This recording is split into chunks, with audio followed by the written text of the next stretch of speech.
Secretary Buttigieg, I know that you said the rebuilding efforts are just beginning, but when it comes to the actual port, can you give us a sense of what the timeline would be for reopening? Is it days? Is it weeks? Is it months? And same for the bridge. Are we talking about weeks, months? Are we talking about years?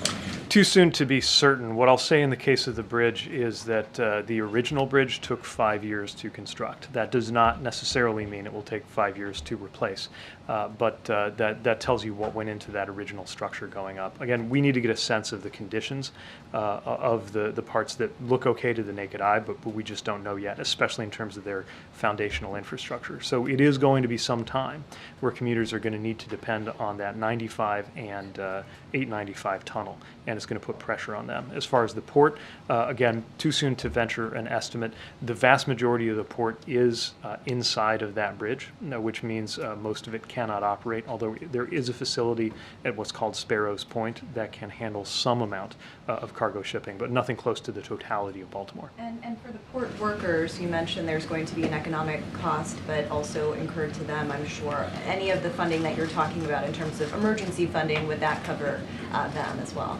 Yeah, this is a major concern. The president has directed the administration to find any and all resources that could come into play here. I don't know this to be an automatic eligibility for the emergency relief funding that I mentioned earlier, but we're going to turn over every stone we have, and of course beyond DOT, there may be other resources that come into play. And sorry, just one more quickly. Have you been in any communication with the owners of this vessel in terms of them paying some kind of consequence here?